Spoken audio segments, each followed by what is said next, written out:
सरकार के भ्रष्टाचार की पोल खुलती जा रही है। बीते दिनों आंधी चलने पर जिस तरीके से महाकाल कॉरिडोर में सप्तऋषि की मूर्तियां टूट कर गिरी हैं, इससे यह पता चलता है कि निश्चित रूप से महाकाल के मंदिर में भी भ्रष्टाचारियों ने सेंधमारी कर दी है। निर्माण की क्वालिटी इतनी घटिया थी कि वह हवाओं का असर भी नहीं झेल पाई।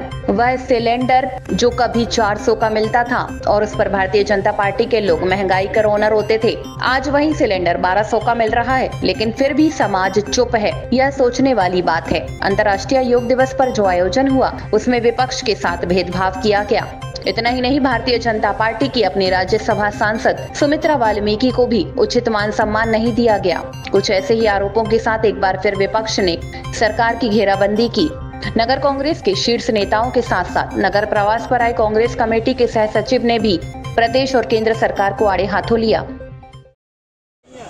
पूरे प्रदेश के जो हालात हैं, अराजक स्थिति है, भारी भ्रष्टाचार है और भ्रष्टाचार को जलाने का जो प्रयास हो रहा है, भ्रष्टाचार के प्रमाण तक जलाने का प्रयास हो रहा है। आप देख रहे हैं सतपुड़ा भवन में आग लग जाती है। मध्य प्रदेश की अगर सरकार ईमानदार है तो उसको तो मध्य प्रदेश की एक एक बिल्डिंग जो है उसे फायर सिस्टम ठीक रखना चाहिए, लेकिन खुद की जो सबसे महत्वपूर्ण बिल्डिंग है वहाँ का फायर सिस्टम काम नहीं करता और वहाँ आग लग जाती है। और हालात ये कि सेना को बुलाना पड़ता है, क्योंकि हम मध्य प्रदेश सरकार इतने सालों में 19 साल के शासन में अपनी व्यवस्थाएं ठीक नहीं कर पाई। ये अपने आप में प्रश्न चिन्ह लगता है। महाकाल जो कॉरिडोर है, जिस तरह से वहाँ भगवान की मूर्तियों के साथ जिस तरह से एक आंधी में वहाँ की मूर्तियाँ उखड़ गई, किसानों के ऊपर गोली चलाने वाली सरकार, किसानों के कर्ज माफ न करने वाली सरकार, युवाओं को रोजगार के मामले में मात्र 21 रोजगार पिछले 3 साल में विधानसभा जवाब में है कि बात 21 जवाब दे पाए, 21 लोगों को नौकरी दे पाए। ऐसी भ्रष्ट सरकार को उखाड़ फेंकने के लिए, घोषणावीर माननीय शिवराज सिंह जी की सरकार को उखाड़ फेंकने के लिए कांग्रेस का पूरे प्रदेश में धरना प्रदर्शन चल रहा है। और उनको इस बात के लिए भी चेतावनी है कि माननीय कमलनाथ जी के बारे में जो अनर्गल झूठे प्रचार प्रसार वो करते, 19 साल सरकार रहने के बाद आप ये कहो कि कांग्रेस ही गलत काम कर रहे हैं, तो आपको किसने रोका है कार्रवाई करने के लिए? ये भी एक आरोप उनके ऊपर है। हम सब लोग पूरे मध्य प्रदेश पे आज धरना प्रदर्शन के माध्यम से जनता के साथ खड़े हैं और ये संदेश है कि मध्य प्रदेश में कांग्रेस की सरकार बनने जा रही है।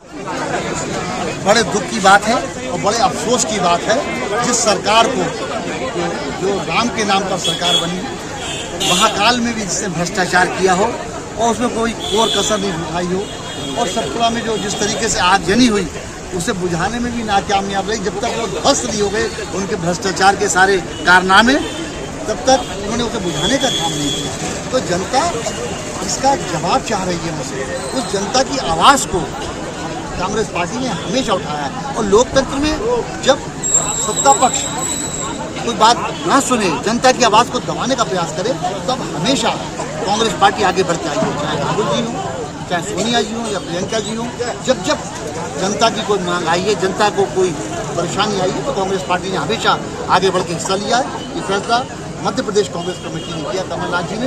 यकीनन ये जनता की आवाज़ है, जनता चाहती है। महंगाई से जनता त्रस्त है, बेरोजगारी से जनता त्रस्त है, भ्रष्टाचार का बोलबाला है मध्य प्रदेश में, कोई पूछने वाला नहीं है। आज गैस का सिलेंडर जो 400 रुपये था, कांग्रेस 450 रुपये कांग्रेस की यूपी सरकार में, आज 1200 रुपये का है। कोई बात नहीं कर रहा, कोई पूछ नहीं रहा। डीजल 60 रुपये था, 100 रुपये के पार हो गया, कोई बात नहीं करने को तैयार है। आज के रेट दुगने हो गए। बेरोजगारी का हाल यह है कि नौकरी के नाम पे शून्य एक तरीके से है मध्य प्रदेश सरकार। महिलाओं पर उत्पीड़न बराबर बढ़ते जा रहे हैं। तो जब लोकतंत्र को जब सरकार कोई खत्म करने की काम करे, तो यकीनन ये जनता की आवाज़ थी, और जनता की आवाज़ को कांग्रेस पार्टी ने उठाने का काम किया है।